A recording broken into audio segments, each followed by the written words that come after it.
I'm telling you, she's not the sweet girl we thought, Happy exclaimed, his voice a mix of fear and frustration as he leaned in close to the others. The dwarfs huddled in the dim candlelight, their eyes wide with concern. They had noticed a disturbing change in Snow White's demeanor, a coldness that chilled the warmth of their little cottage. But why would she want to harm other princesses? Bashful stuttered, his voice barely above a whisper. Surely she knows we won't allow it. It's because she's obsessed with being the fairest, Grumpy grumbled, stroking his beard thoughtfully. Her vanity has consumed her, and she'll do anything to keep that title. The conversation grew heated as they debated how to stop her. Snow White, her ears sharp as ever, crept closer to the door, her heart racing as she listened. Her once innocent mind had been twisted by the whispers of envy and power. The other princesses had everything she desired: adoration, wealth, and the title of fairest of them all. It was time to claim what was rightfully hers. Snow White's thoughts grew darker with every word she heard. Anger boiled in her veins, and she clenched her fists, her nails digging into her palms. They were going to betray her, these pathetic little men who had once doted on her. She had always known that she was meant for more than a life of cleaning and cooking for these ungrateful fools. Her eyes fell upon the gleaming knife rack in Happy's kitchen. A wicked smile curled her lips. If they wanted to play games, she would show them who was really in charge. She plucked the sharpest blade and approached Happy from behind, her reflection glinting in the steel. Happy, lost in his own world of chopping vegetables, didn't notice her until it was too late. With a swift and precise movement, she sliced his cheeks, the knife cutting deep into the flesh. He staggered, his mouth gaping in agony. His blood spurted onto the chopping block, a crimson river amidst the greens and yellows. Snow White watched with a strange sense of satisfaction as Happy stumbled and fell, his life draining away. She had never felt so alive, so powerful. The scent of blood filled the air, and she knew that her transformation had only just begun. Her eyes narrowed, and she turned her attention to Bashful, her mind racing with dark thoughts.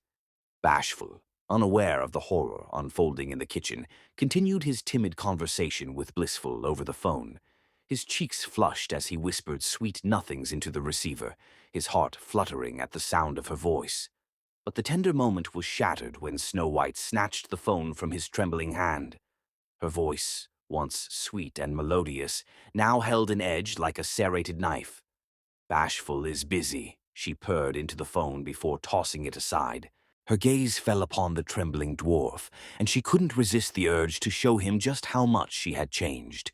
With a dramatic flourish, she revealed the machete hidden beneath her flowing cloak. Bashful's eyes bulged in terror as she advanced on him, the weapon glinting in the candlelight. He stumbled backward, trying to flee, but his legs betrayed him. She raised the blade high and brought it down with a sickening crunch, separating his head from his body in a spray of crimson. The dwarf's lifeless body hit the floor with a thud, his final moments of fear forever etched on his face. Moving on to the next, she found Grumpy and Dopey in a heated debate. Dopey's enthusiastic gestures made her smile, but Grumpy's scowl reminded her of the need to assert her dominance. She approached them with a cunning glint in her eye, the machete still stained with Bashful's blood. "Look what I found," she said sweetly, holding up the scalpel she had taken from Doc's study. "It's so small, yet so effective."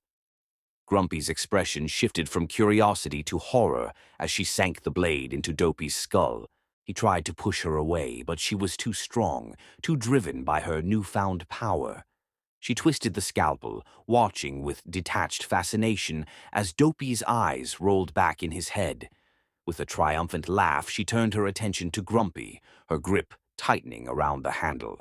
"Now, let's see how much of a grump you are when I'm through with you." The room grew quiet as the other dwarfs realized the gravity of the situation. They had underestimated the depths of Snow White's madness, and now they were paying the price. She stabbed Grumpy in the throat, his eyes bulging with shock and pain. He stumbled backward, gurgling and clutching at the gaping wound. As Grumpy crumpled to the floor, Snow White felt a rush of exhilaration. 5 down, 2 to go. The taste of victory was sweet, and she knew that nothing would stand in her way.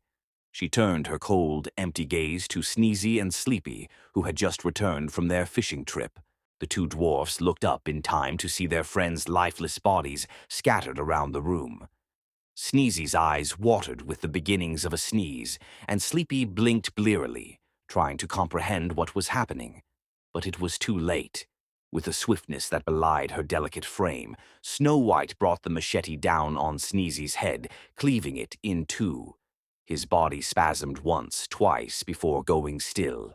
Sleepy could only watch in horror as he too met a gruesome end, his skull cracking open like a walnut beneath her unyielding blade. The room was now a tableau of blood and gore, the walls spattered with the remains of the dwarves she had once called family. But she felt no remorse, only a fiery determination to complete her task.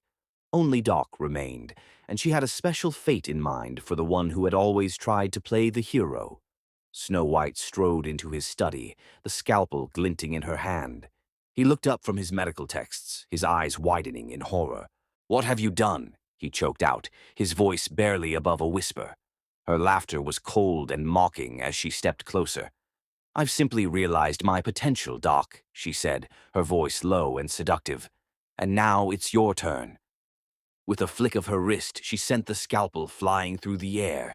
It embedded itself deep in Doc's left eye, the force sending him reeling backward.